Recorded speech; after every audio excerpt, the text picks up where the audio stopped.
Bismillahirrahmanirrahim. Assalamualaikum warahmatullahi wabarakatuh. Alhamdulillah, alhamdulillahi alamin, hamdan na'imin, hamdan syakirin. Rabbi shrah sadri wa yassir li amri wahlul 'uqdatam min lisani yafqahu qawli wa la haula wa la quwata illa billah. Yang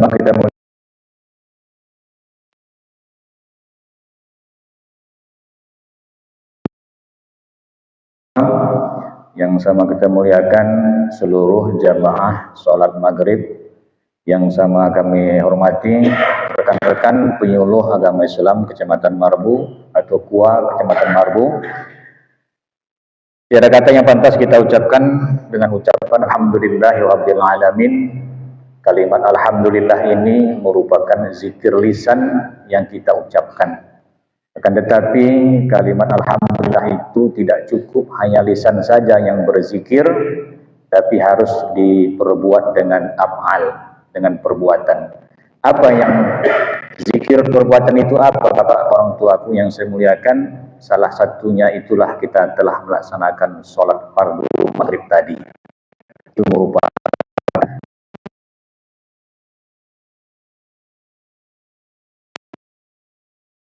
laksanakan perintah Allah. Bapak orang tuaku yang saya muliakan, salawat dan salam semoga kita surga Muhammad sallallahu alaihi wasallam dengan lafaz Allahumma shalli ala sayyidina Muhammad wa ala alihi sayyidina Muhammad. Bapak orang tuaku yang saya muliakan, waktu itu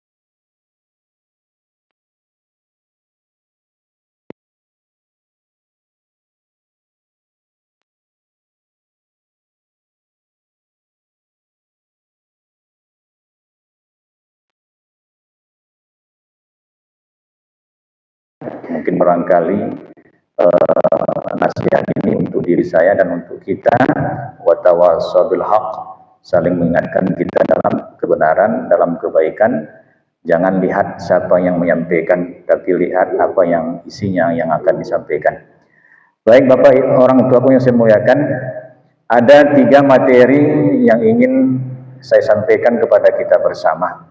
Mudah-mudahan 3 materi ini bisa menambah keimanan kita kepada Allah Subhanahu wa taala, sekaligus menambah cara kita beramal kepada Allah Subhanahu wa taala. Yang pertama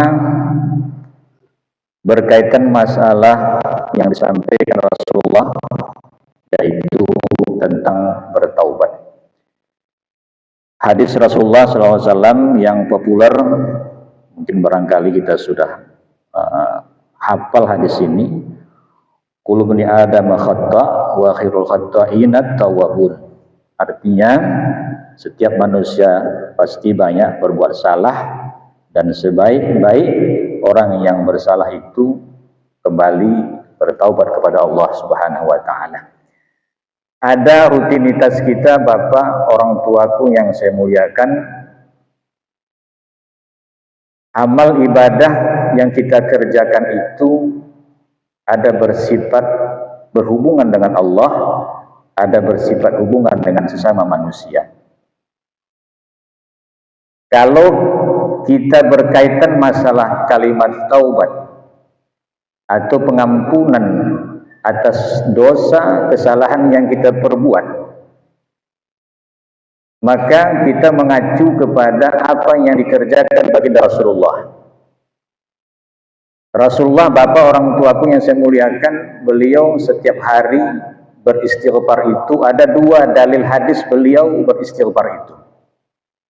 Dalil yang pertama, setiap hari Rasulullah itu beristighfar kepada Allah sebanyak 100 kali.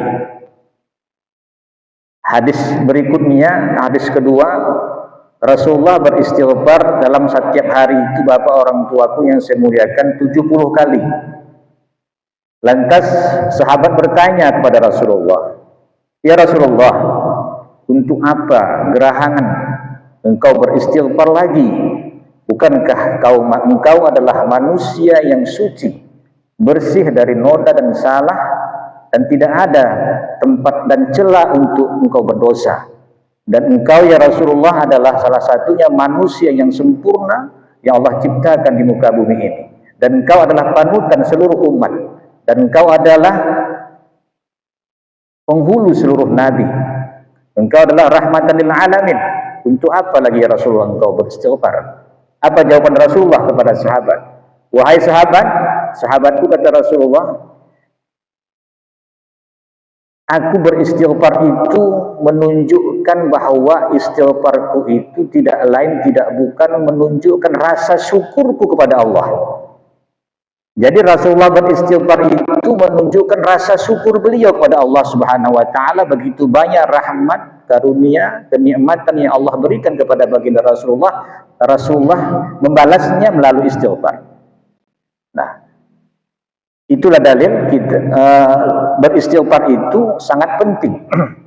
Dan kita manusia selain Rasulullah, dan kita ini adalah kembali ya, setiap Adam itu ya pasti ada salah, termasuk yang bicarain juga banyak salah. Maka istighfar ini perlu kita lakukan kita. Dan salah satu pengampunan dosa kita adalah salah satunya istighfar. Banyak ayat menjelaskan, memerintahkan kita beristighfar, hadis menjelaskan bahwa kita ini penting dan harus beristighfar. Dan itu dosa kita. Nah, Bapak orang tua punya saya muliakan. Ini saya bertanya dulu karena kita ini lebih biasa bertanya jawab. Ketika kita sholat berjamaah, selesai assalamualaikum, maka serentak kita istighfar dengan astagfirullahalazim. Saya tanya dulu, ketika Bapak beristighfar itu apa yang ada di benak Bapak? Hanya ucapan sajakah, atau ada dalam benak pemikiran kita bahwa istighfar itu ada manfaat dan hikmahnya yang kita bacakan? Ini penting, Pak. Kenapa penting? Karena istighfar kita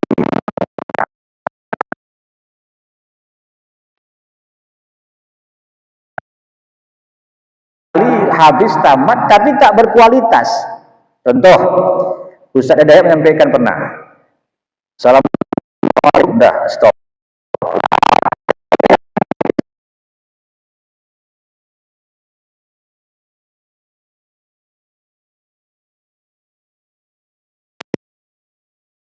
Kita dengan apa yang kita kerjakan. Nah, maka ulama tasawuf menjelaskan istighfar berapa kali, Pak, setelah sholat? Assalamualaikum, assalamualaikum berapa kali kita dianjurkan? Tiga kali. Ya toh? Istighfar pertama itu kita mengucapkan astagfirullahalazim.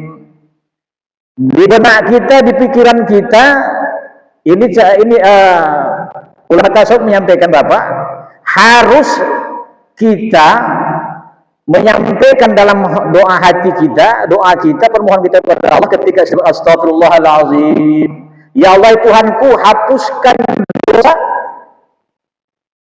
Dalam sholat tadi aku banyak lupa, lalai, banyak masuk apa saja masuk ketika sholat. Betul nggak, Pak?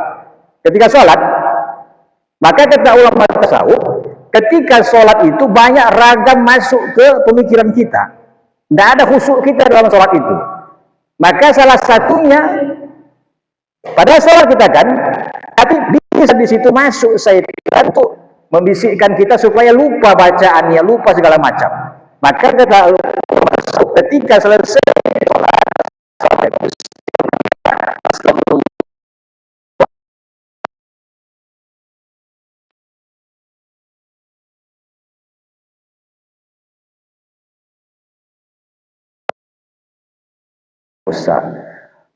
kesempurnaan baca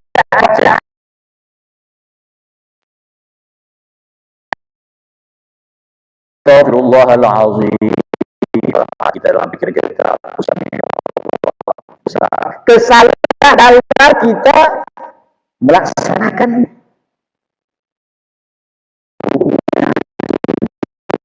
tidak sempurna, Pak. Sujud tidak sempurna, ruku tidak sempurna, i'tidal kita ulama tasawuf paham ini? Kan? Tiga istighfar, maka jangan ada astagfirullah, lembu belum kandang, Allahalazim, oh biru agak sawite, ini udah terbalik. Berarti ini istighfar seperti ini, istighfar yang tidak berkualitas sama sekali, nggak nyambung dia. Ketika istighfar 3 kali kita, astagfirullahaladzim, ya Allah ampunkan, hapuskan dosa kelalaianku dalam sholat. Hapuskan dosa bacaan-bacaanku tadi yang tak sempurna, ya Allah. Astagfirullahaladzim. Gerak dalam sholat. Itu mesti, Pak. Ulama tasawuf itu menganjurkan betul-betul jangan lupa. Tapi ada dosa kita dalam sholat. 3 kali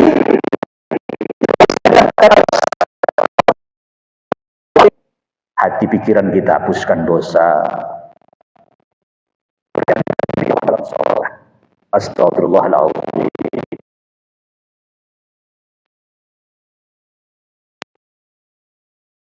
Hapuskan ya Allah dosa, kesalahan kukuhku, kesalahan sujudku, i'tidalku sampai salam. Itu yang pertama. Bisa Pak ya? Ini amalan saya sampaikan ini. Amalan. Kerjakan nanti ketika sholat isya. Ya. Jangan hanya istighfar lalu gitu saja. Enggak ada makna yang terkandung di dalamnya. Allah tidak ingin kita beramal itu hambar. Astagfirullah, astagfirullah, astagfirullah, astagfirullah, astagfirullah, astagfirullah. Nah, apa astagfirullah, astagfirullah, astagfirullah. Biarlah 5 kali astagfirullahaladzim. Masuk dia. Sampai kepada Allah. Sampai pada tujuan apa yang kita istighfarkan. Ketimbang ribuan kita beristighfar, tapi hambar di sisi Allah Subhanahu wa ta'ala. Itu pertama. Yang kedua. Jadi yang kedua, orang tuaku yang saya muliakan, berkaitan masalah, ini penting sekali hadis ini. Hadis ini adalah ancaman bagi orang yang menggeser.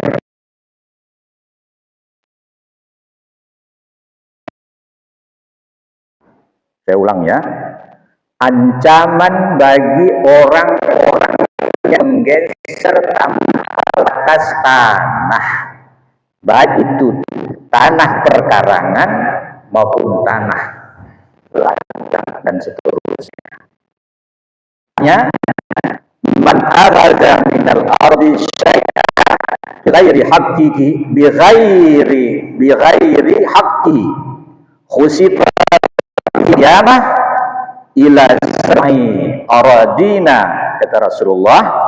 Artinya barang siapa yang mengambil sedikit saja ya dengan cara yang tidak dibenarkan, kata Rasulullah, maka dia dibenamkan, ya, dibenamkan ke dalam tanah ila sab'i aradina, 7 lapis bumi Allah pendamkan. Memang tanah ini, bumi ini memang 7 lapis bumi, langit 7 lapis langit.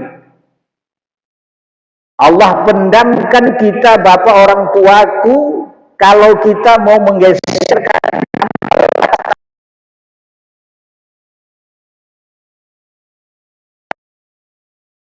Ini rata-rata memang orang kaya yang seperti ini nih. Orang kita melarang ini pun tanahnya ada sekian, bisa lagi apalagi belum ada patoknya. Dan orang tua pun disediakan 7 lapis bumi Allah pendamkan, dan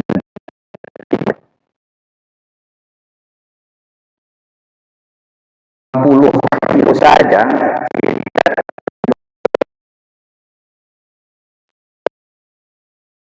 sawit itu dijatuhkan kira-kira ke perut kita Pak, kurasa keluar usus-usus kita Pak. Itu baru 30 kilo menimpa sawit ke kita, kurasa keluar usus-usus kita pun itu.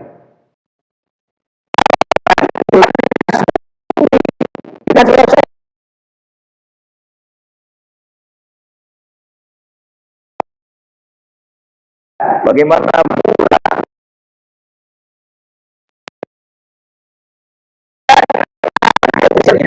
sudah ikan gimana pula itu, aku tahu Ustaz, ada dulu jiran tetangga itu setengah meter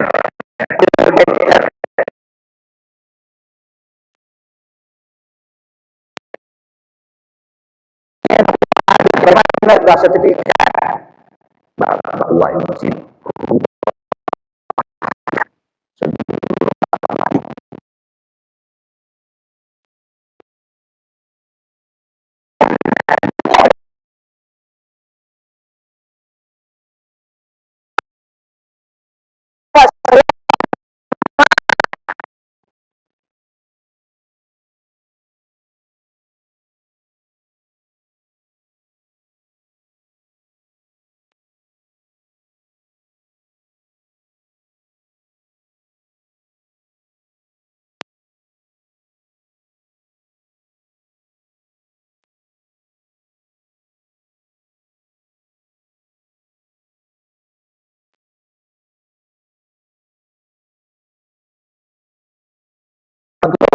ingatkan anak, ingatkan cucu, hai cucuku, hai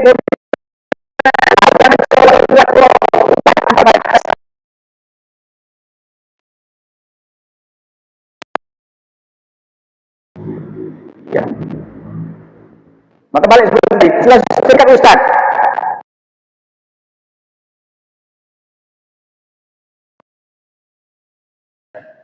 Itu yang pertama. Jangan coba-coba merubah tampilan bekas baju rumah, pekarangan rumah, apapun dia.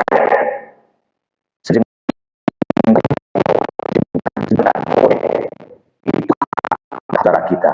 Jangan kita ambil.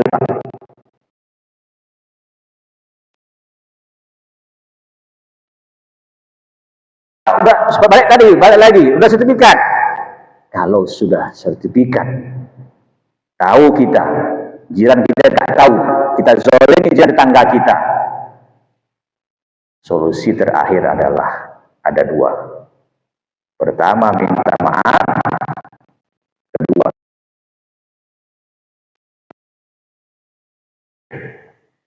supaya lepas kita Pak, dunianya oke lah, selamat kita, akhirat nanti Pak, itu persoalannya.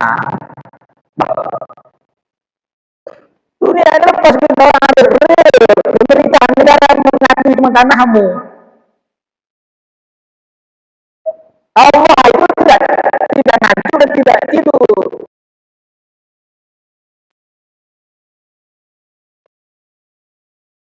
Rakit-rakit mencatat, polan dunia pokoknya sebelah rumahmu itu tanggamu itu. Hari ini selamat kau, akhirat wah masih ada lagi panjang lagi.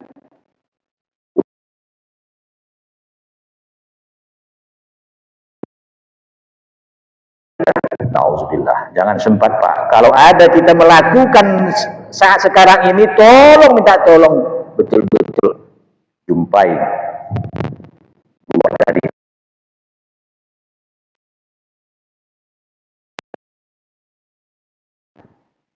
Oh tak mau dia Pak Ustaz, boleh segala macam. Satu solusi, rubah lagi surat. Aku mau, nggak mau aku terima, nggak terima. Karena udah puluhan tahun tanahku ini kalau kau ambil, nggak bagusin pula dia sama dia tetangganya. Nah ini bahaya, ini lagi bermasalah lah ini.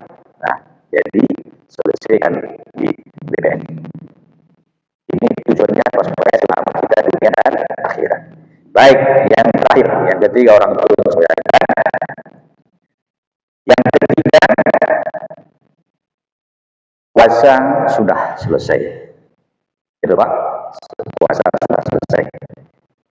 Ini insya ke-12 13.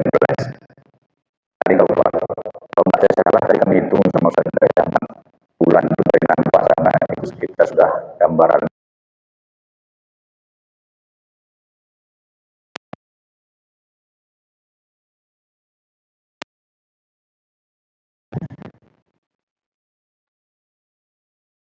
Tidak lain tidak bukan adalah Syawal ini kalau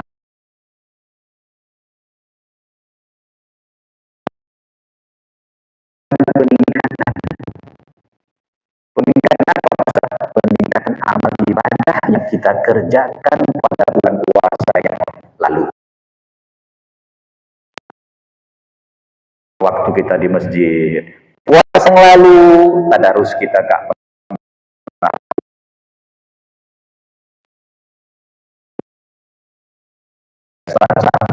hari membagikan tajil. Puasa yang lalu baca Al-Quran kita tak pernah tinggal. Puasa yang lalu bersedekah kita hampir tiap hari.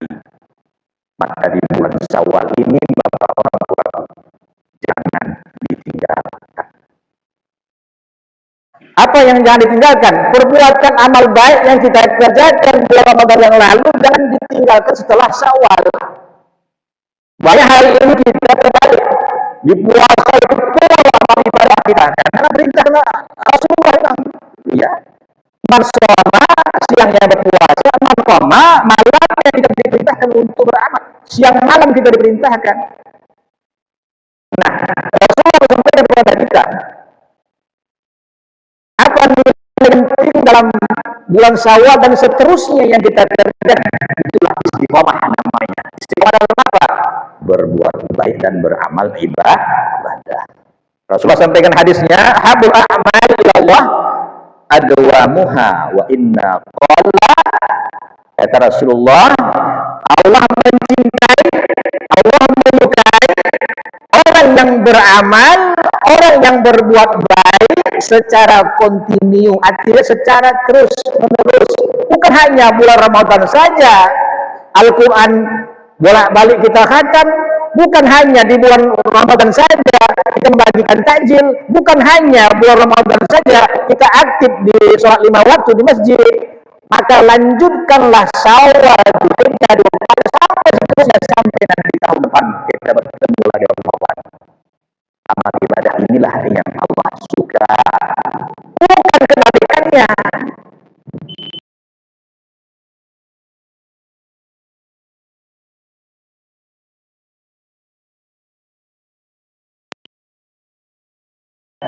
Perbaiki hubungan kita dengan Allah melalui beramal.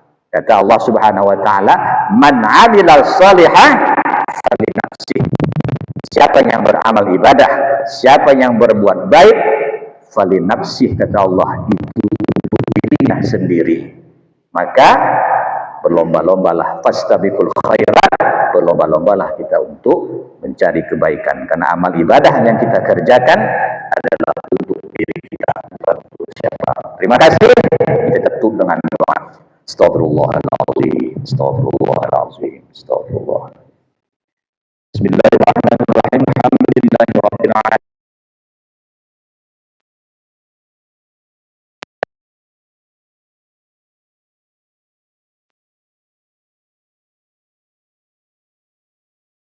Terima seluruh amal ibadah puasa kami semalam, ya Allah.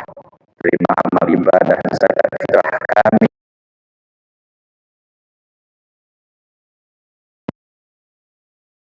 kami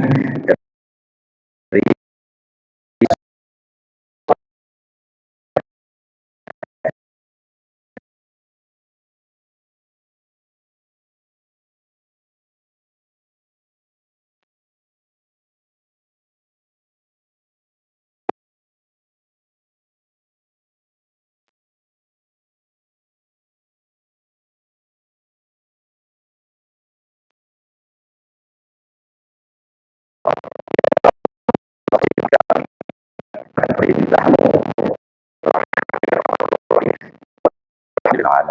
Assalamualaikum warahmatullahi wabarakatuh.